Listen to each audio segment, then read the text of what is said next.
욥기서 40장에서 하나님께서는 하나님이 지으신 피조물들 중에서 하나의 힘센 하마에 대해서 그렇게 말씀하셨습니다. 그리고 41장에서 이 본장에서는 다시 악업, 곧 리워야단이라고 그렇게 말하죠. 리워야단에 대하여 말씀하시고 계십니다. 하나님께서는 인간이 다스릴 수 없는 힘센 짐승에 대해서 말씀을 하고 있죠.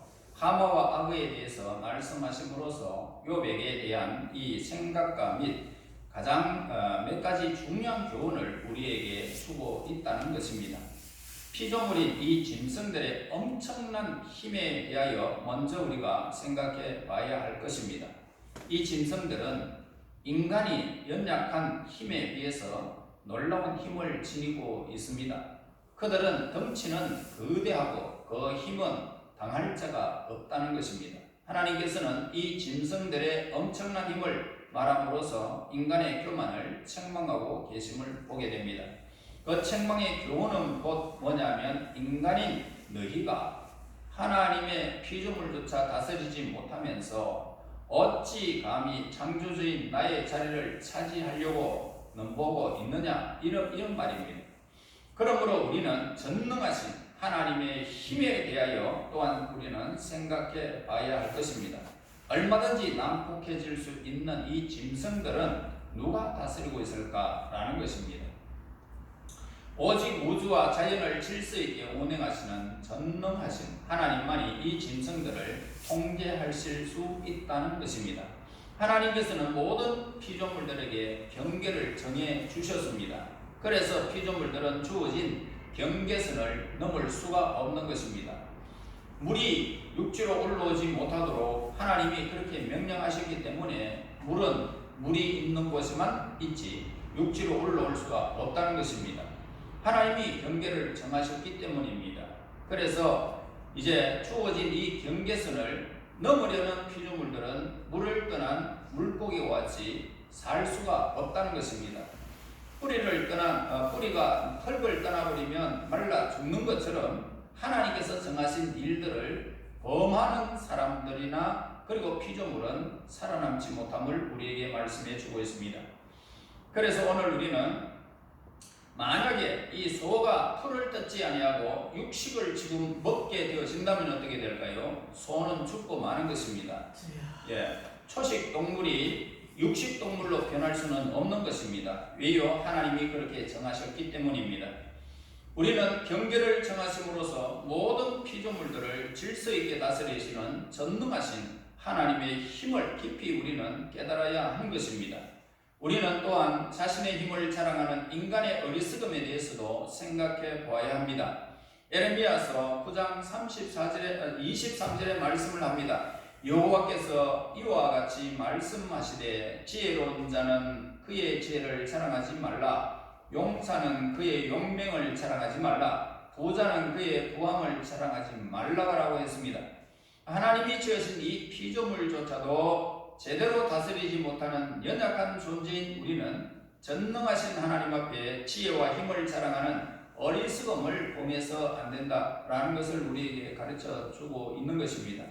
그리고 우주 안에는 큰 힘을 부여받은 영적인 존재들이 있을 가능성에 대해서 우리가 생각해 봐야 할 것입니다. 눈에 보이는 이 세계와 마찬가지로 영적인 세계에도 존재들이 각자 이 가진 능력을 큰 차이가 있음을 우리에게 가르쳐 주는 것입니다. 다시 말해서 악어와 토끼의 힘이 다르듯이 영적인 세계에도 천사장과 여러 계급의 천사들 혹은 마귀들과 우두머리 잡담 귀신들 사이에 능력의 차이가 이렇게 있다라는 것을 우리에게 가르쳐 주는 것입니다. 우리는 특별히 인간이 가진 여러 가지 문제들을 해결하시는 하나님의 방법에 대해서 또한 우리는 생각해 보아야 할 것입니다. 하나님께서는 인간들이 품고 있는 어려운 문제들을 어떻게 해결하시고 계시는가 이 질문입니다. 우리 인간들은 이 땅에 살아가면서 수많은 일들을 겹칩니다. 좋은 일도 있고 나쁜 일도 있습니다. 눈물겨운 일도 있고 그리고 기쁜 일도 이렇게 겹쳐 있습니다. 그런데 하나님이 우리 인간들에게 어려운 문제들을 어떤 방법으로 해결하고 계시는가? 욥은 하나님의 섭리를 이해할 수가 없었던 것입니다. 왜? 악인이 땅에서 번성합니다. 의인은 고통을 당하고 있더라는 것입니다. 그래서 이해가 안 된다는 거지요. 하나님께서는 욥에게 그 이유를 논리적으로 설명해 주지도 않았습니다. 오직 하나님께서는 하나님 자신을 욥에게 보여주기만 했던 것입니다. 이로써 욥의 모든 문제는 하나님이 보여주는 그 순간 그의 삶은 완전히 그냥 해결된 것입니다. 의문을 품었던 악인이 복을 받고 의인이 고통을 당하는 이 문제를 우리 하나님께서 하나님의 모습을 보여주시는 그 순간 그는 문제의 해결점을 받게 된 것입니다. 이것이 바로 인간의 문제들을 해결하는 하나님의 방법이라는 사실을 우리에게 가르쳐 주는 것입니다. 하나님의 위대하심을 깨닫기 위해서 우리는 자연 가운데 역사하시는 하나님의 역사에 대해서 우리가 생각해 보아야 할 것입니다. 자연의 질서와 신비를 주의 깊게 살펴봄으로써 우리는 위대하심을 깨닫게 됩니다. 여러 교훈들을 통하여 살펴본 바와 같이 우리는 하나님의 전능하신 능력을 인간의 힘과 비교하고 판단하는 우를 범치 말아야 할 것입니다.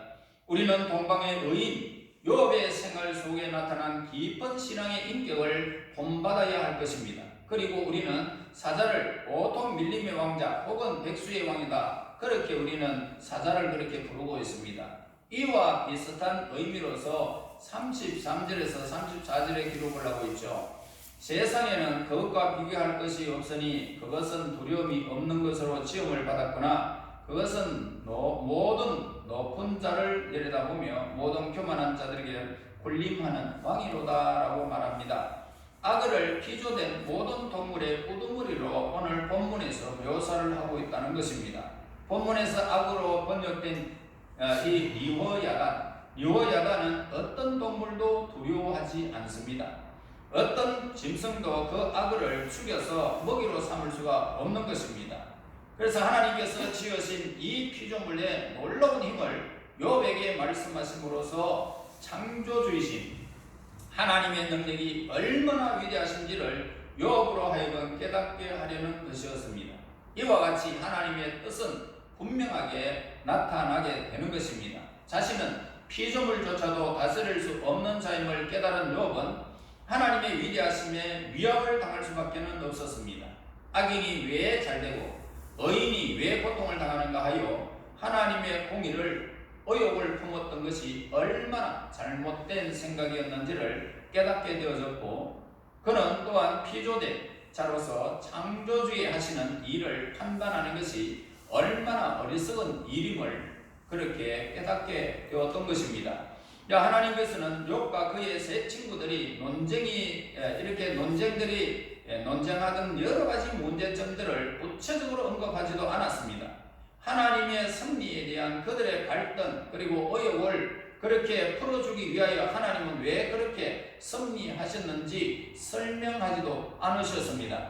오직 하나님께서는 자신이 인간의 머리로는 이해할 수 없을 크고 무한한 능력을 가지신 분으로서, 그리고 하나님께서 원하시는 대로 피조물들을 다스릴 수 있는 권리가 있는 것을 분명히 깨닫게 하신 것입니다. 그렇다면 하나님께서는 왜 욥과 그의 친구들이 품었던 문제들을 직접 설명해 주지 아니하고 자신이 어떠한 분인가만을 나타내 주고 있는지 그걸 우리가 알아야 할 것입니다. 하나님께서 왜 의인에게 고통을 허락해 주셨는지 설명해 줍니다. 그리고 욥과 그의 친구들이 이렇게 논쟁하듯이 여러 문제점들을 해결해 주시고 그들의 마음을 의혹으로부터 해방시켜 주시는 모습을 보게 됩니다. 그리고 우리는 이 사실을 결코 의심할 수가 없는 것입니다. 그렇다면 왜 하나님께서 설명해 주실 수 있으면서도 설명해 주지 않았을까라는 이 의문점입니다. 하나님께서는 인간들이 품었던 그런 의혹에 대하여 풀어 설명해 주실 수 있음에도 불구하고 왜 그렇게 하지 않았는지 그 이유를 기록하고 있는 것은 성경 어느 곳에서도 우리가 살펴봐도 없다는 것입니다. 우리는 단지 그 이유들을 추측해 볼 수가 있는데 하나님께서 당시 사람들에게 이해하지 못했던 바를 설명해 주지 않았었던 이유를 우리가 몇 가지로 찾아보아야 할 것입니다. 먼저 우리는 이러한 논쟁들이 일어났던 있었던 그런 시기, 그리고 이 책의 욥기에 기록된 이 시대가 매우 오래전의 때였다라는 것을 우리는 주목해야 할 것입니다. 이때는 하나님께서 천지와 인류를 창조하신 후 얼마 지나지 않은 역사의 초기 시대였던 사실을 우리는 알아야 하는 것입니다. 그 당시에 사회는 아직 유아기에 머물러 있었던 시기였습니다. 그래서 욥도 이런 고난을 받은 후에도 140년을 더 살았다는 사실을 우리에게 일러줍니다. 그래서 당시 사람들은 아직 종교와 윤리 문제에 있어서 확고한 신념을 갖고 있지 못했던 사실입니다. 당시의 사회가 하나님의 심오한 뜻을 이해하기에는 아직 어리고 마음의 준비가 되지 못하였다 이 말입니다. 지적으로 성숙되지 못했던 당시의 이 사회에 살던 욥과 그의 친구들에게 하나님께서 왜 악인이 번성하고 의인이 고통을 당했는지 설명해 주셨을지라도 그들은 하나님의 참뜻을 이해할 수가 없었을 것입니다. 당시 그들의 마음을 격동시켰던 그런 문제, 즉 왜 의인이 고난을 당해야 하느냐 문제를 이해하기 위해서는 앞으로 올 그런 세계에 대한 보다 더 고차원적인 지식이 필요했던 것입니다. 그들이 갖고 있던 이 미래 세계에 대한 지식은 아직 희미한 것이었다는 것을 우리에게 보여주고 있습니다. 왜 악인이 땅에서 번성하고 의인이 고난을 당하느냐 하는 문제는 오직 장래에 이루어질 천국을 언급함으로써만 해결되어졌던 것입니다. 여러분, 고난은 잠깐이고 보이지 않는 하나님의 세계는 영원하다는 사실을 우리에게 늘 성경은 가르쳐 주고 있습니다. 그러나 이 초기에는 이 사실을 알려주지 않았던 것을 보게 됩니다. 장래에 하나님께서 이룩하실 그 나라에서는 이 땅에서는 성행되었던 모든 불평들이 이제는 하나님의 나라가 하늘과 새 땅이 열리게 되어지면 모두가 사라지게 될 것입니다. 그리고 오직 의인이 복을 누리고 악인이 심판을 받는 그런 세계가 펼쳐지게 될 것입니다. 그러나 욥의 시대의 사람들은 아직 장래에 이루어질 그런 나라에 대하여 확고한 생각을 갖지 못하고 있었던 사실을 보게 됩니다. 하나님께서는 지식을 점진적으로 계시하신다는 사실에 우리는 늘 주목해야 할 것입니다.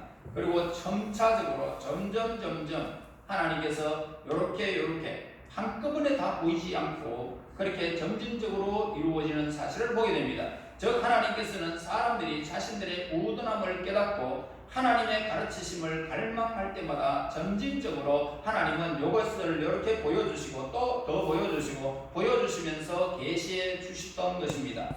또한 하나님께서는 예수님이 활동하실 그 이후의 시대를 대비하여 신앙과 구속에 관한 여러 진리들을 밝히지 아니하고 보류해 두셨다는 사실에 우리는 주목해 보아야 할 것입니다. 예수님을 통하여 모든 진리를 드러내고 계시하려는 그런 계획에 따라서 하나님께서는 크고 중요한 진리들을 예수님께서 이 땅에 오실 때까지 되도록 감추어 두시고 밝히지 않으셨던 것을 보게 됩니다.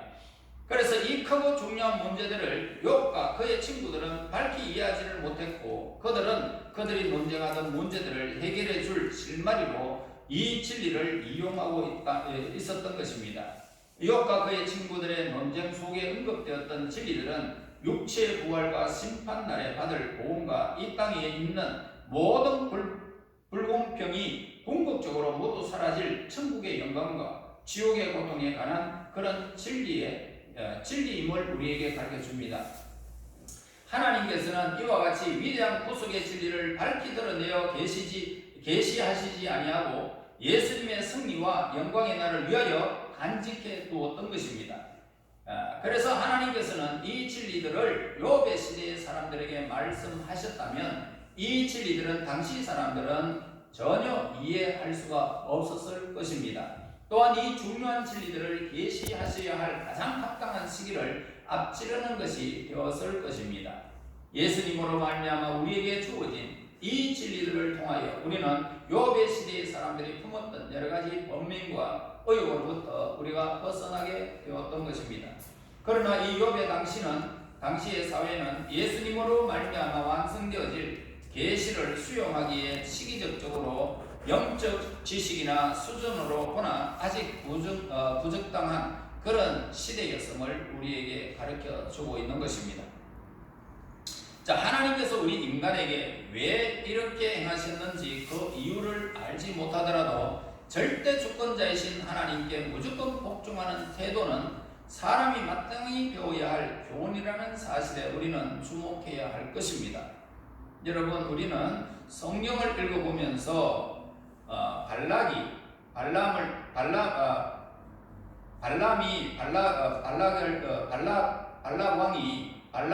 발람 선지자를 이제 자기 이스라엘 백성들이 너무 강하니까 그들을 저주하고 우리에게 축복해라, 그렇게 왕이 부릅니다. 그런데 이 발람은 첫 번째 하나님께 묻습니다. 하나님, 내가 저 나라에 가서 내가 저들에게 어떤 부르는데 내가 갈까요 말까요? 그러면서 이렇게 하나님께 묻습니다. 첫 번째 대답이 하나님은 가지 말라 그랬습니다.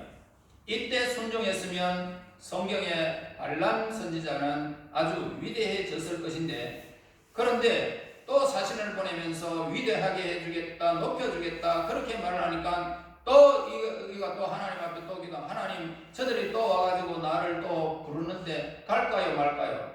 그때서야 하나님께서 이 가봐라. 다시 말해서 첫 번째 이렇게 순종을 했다면 두 번째도 마찬가지로 아무 소리 없이 순종을 해야 되는데 그가 의문을 삼고 또 하나님께 질문을 했습니다. 가라 그러는데 가다가 말로 통해 가지고 말로 통해서 어떤 하나님의 사자가 막는 것을 보고 말이 그냥 그 발람 선지자의 발을 갖다가 비벼버립니다. 그러니까 말을 갖다가 채찍으로 때리는데 네가 왜 때리느냐 그러면서 말이 막 말을 하게 되죠. 그래서 보니까 여호와의 사자가 그를 가로막았는데 지시하시는 것만 네가 이야기해라. 그걸 결국은 갔다가 왔다가 하면서 하나님의 지시하시는 말씀을 전하기는 전했지만 발람은 하나님 앞에 이렇게 몹쓸 선지자로 남게 되는 것을 보게 됩니다. 저와 여러분, 이 땅에 살아가면서 무슨 일을 만날지라도 하나님께 의문을 삼지 않는 것이 가장 중요한 것입니다. 우리는 무슨 일을 만날지라도 하나님 앞에 이렇게 할까요 저렇게 할까요? 하나님의 첫 번째 대답은 하지 마라 해라 합니다. 그래, 하지 마라 해라. 그러면 하지 마라 그러면 안 하는 것이고 또 하라 그러면 하는 거예요. 이게 순종입니다. 복종입니다. 이렇게 하는 자가 하나님께서 쓰임받고 복을 받는 사람이 되는 것입니다. 그러므로 우리는 이 교훈보다 인간에게 더 가치 있는 교훈이 없을 것입니다. 자만하여 스스로 높이기를 좋아하며 철학적인 사고로 사색하기를 좋아하는 인간들은 자기 자신의 능력을 의지하고 자신의 추리사색을 그렇게 신뢰하기 너무나 쉽기 때문에 절대 주권자이신 하나님의 뜻에 무조건 순종하는 것이 인간의 의무라는 것을 그들에게 우리는 되풀이하여 가르치는 것이 매우 중요하다는 사실을 우리는 알아야 할 것입니다. 그러므로 오늘 저와 여러분, 우리가 이 땅에 살아가면서 이 교훈은 우리의 삶 속에서 종종 배워야 할 교훈들입니다. 시련을 통하여 우리는 연단하시는 하나님의 섭리 가운데서 우리가 체험하게 되는 교훈인 것입니다. 여러분, 어떤 시련이 와도 분명히 하나님의 뜻이 있기 때문에 우리의 삶에서 늘 순종을 배워야 할 것입니다. 하나님께 무조건 순종케 하시는 이유는 하나님이 왜 우리에게 그렇게 행하셨는지를 설명할 수가 없기 때문이 아닙니다. 그리고 우리로 하여금 하나님께서 그렇게 행하신 뜻을 깨닫지 못하도록 하기 위함도 아닙니다. 우리로 하여금 무조건 순종하게 하시는 이유는 뭐냐면 우리가 비록 하나님이 왜 이렇게 행하셨는지 그 이유를 알지 못하는 데라도 하나님의 뜻에 무조건 복종하고 하나님의 통치를 믿고 받아들이는 것이 우리의 의무라는 것을 가르치기 위함이었던 것입니다. 만약 우리가 하나님께서 왜 그렇게 행하셨는지 그 이유를 논리적으로 생각해보고 그 이유를 우리가 알게 될 때에만 하나님의 뜻에 순종하게 된다면 그 순종은 하나님께 순종하는 것이 아니라 우리의 판단에 순종하는 것이기 때문입니다. 그러므로 우리가 논리적으로 우리가 이해가 되지 않더라도 하나님께서 우리에게 행하시는 모든 일들, 무슨 일들이든지 하나님께서 이렇게 행하시는 일들이 있구나 라고 조건 없이 순종해야 할 것입니다. 그렇게 순종하게 되면 하나님은 순종이 제사보다 낫다 그랬지 않습니까? 여러분들에게 복을 내려주실 것이고 하나님의 깊은 진리를 깨닫게 하실 것이고 우리에게 행하신 하나님의 크고 크신 사랑 앞에 우리는 눈물로서 하나님을 향하게 될 것입니다. 감동의 눈물입니다. 감격의 눈물일 것입니다. 우리를 지으신 하나님께서는 그러한 순종을 너무너무 기뻐하시는 것입니다. 하나님께서는 인간들이 모든 자만심을 끊고 겸손한 마음으로 하나님 자신의 권위에 순종하기를 위하여 하나님께서 행하시는 그 일을 인간들에게 밝히지 않은 채 인간들을 다루고 오셨던 것을 보게 됩니다. 이 책 욥기에 기록된 전능하신 하나님의 모든 말씀은 이러한 하나님의 목적을 드러내주고 있다는 것입니다. 하나님께서는 욥의 의문 곧 왜 의인이 고통을 당하느냐, 왜 하나님께서 의인이 고통을 당할 때 그대로 허락하시느냐, 이 문제에 대하여 아무런 언급도 하지 않은 채 폭풍 중에서 하나님의 크신 권능을 보여주셨고 인간의 두뇌로 이해할 수 없는 많은 일들을 하나님의 손으로 이루어졌음을 말씀하고 계시는 것을 보게 됩니다. 이로써 우리는 창조주 하나님이 이해할 수 없을 정도로 크신 분이심을 깨닫게 될 때에 우리가 하나님 앞에 감히 입을 열어서 그 하나님의 주권을 침범할 수가 없다라는 것입니다. 여러분, 하나님께서 하신 일을 옳고 그름을 판단하는 것이 얼마나 어리석고 교만한 일인지를 우리는 깨달아 알아야 할 것입니다. 우리는 지음을 받은 자로서 우리를 지으신 하나님께서 오직 경외하는 마음으로 겸손히 순종하는 것만 우리가 배워야 할 것입니다. 이제 우리 모두는 하나님의 선하신 뜻을 알았습니다. 여러분, 의인이 아무리 고난을 받더라도 하나님의 기쁜 뜻이 있습니다. 악인이 아무리 번성할지라도 하나님께서 말씀하십니다. 너희들이 잠시 그들이 악인들이 번영을 누리고 행복을 누리고 번성하는 것 같지만 자세히 살피면 너희보다 빨리 죽을 것이고 아무리 찾아도 그들을 만나지 못하리라 라고 말씀하셨습니다.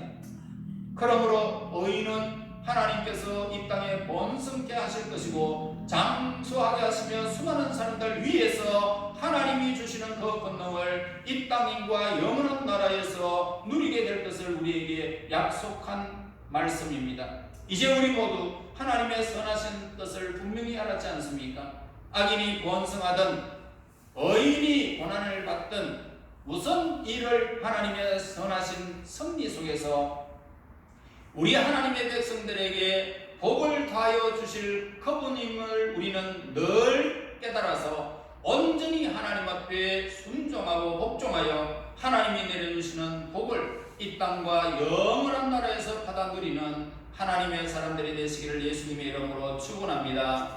하나님 은혜 감사합니다. 찬양과 경배를 드립니다. 악인이 복을 받든 의인이 고난을 받든 어찌하였든 하나님의 선한 뜻이 이루어짐을 저희들이 믿습니다. 하나님이여, 저희들의 삶 속에 수많은 요동된 일들이 많지만 이제 하나님께서 하시는 일들을 보게 하시고 누리게 하여 주시기를 원합니다. 수많은 세월들을 지나면서 진정 하나님의 선한 뜻을 발견하고 감격의 눈물, 하나님 기쁨의 눈물을 흘리는 하나님의 사람들이 될 수 있도록 인도하여 주시고 늘 복종하는 마음, 순종하는 마음을 지니어 하나님을 경외하는 하나님의 사람들이 되게 인도하여 주시옵소서. 예수님 이름으로 기도하옵나이다.